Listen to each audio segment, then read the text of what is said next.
From Keene, the Shire, the Liberty Media capital of the world, this is Daryl W. Perry, host of FPP Radio News for Thursday, July 26, 2018. Silver is trading at $15.58 per ounce. Gold is valued at $1,230 per ounce. Zencash is trading at $30, and the average price of Bitcoin is $8,206.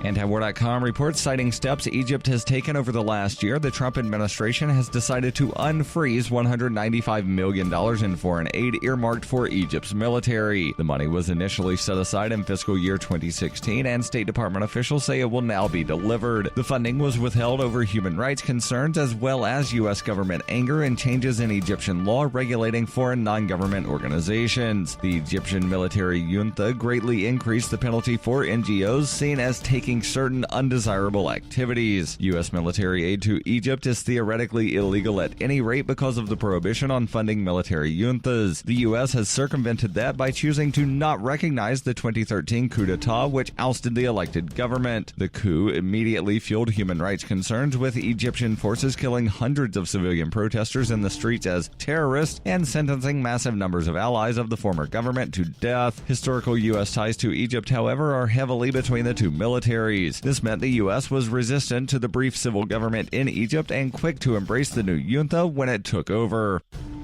Zencash is an end-to-end encrypted system with zero-knowledge technology over which communications, data, or value can be securely transmitted and stored. With over 13,000 secure nodes, Zencash has one of the most distributed secure node systems of any cryptocurrency, and Zencash now has supernodes. Supernodes will advance the decentralization of the Zencash network and ensure the utility not only of Zencash as a currency, but also the future services that will be layered in the infrastructure. Learn more at zencash.com.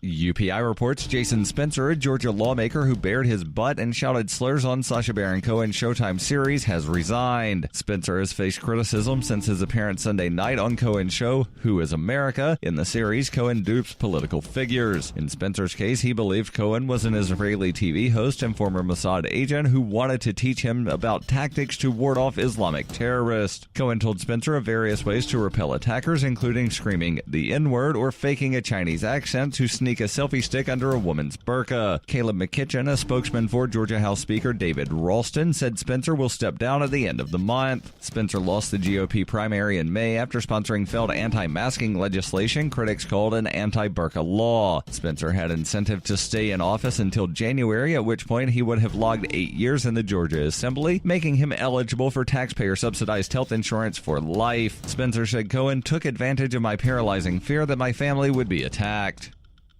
In 1999, Daryl W. Perry began a search for traditional values, which led him down a path to the ideas of liberty. He tells the story in A Rebel's Journey, My Path to Liberty. Find A Rebel's Journey, My Path to Liberty by Daryl W. Perry on Facebook, read reviews on Amazon, ask for A Rebel's Journey wherever books are sold, or visit arebelsjourney.com.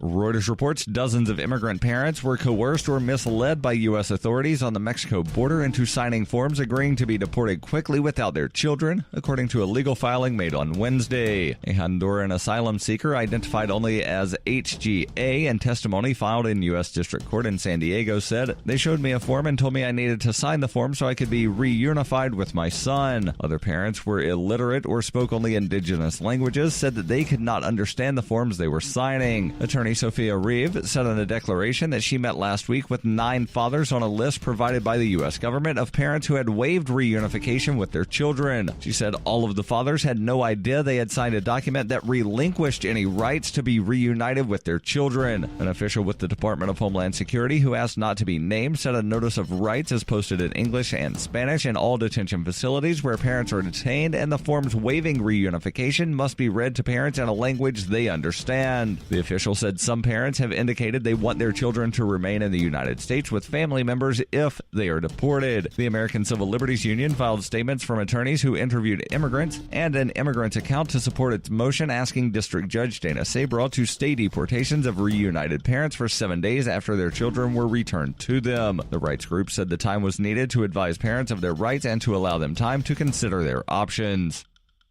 This has been FPP Radio News, online at FPPRadio.com.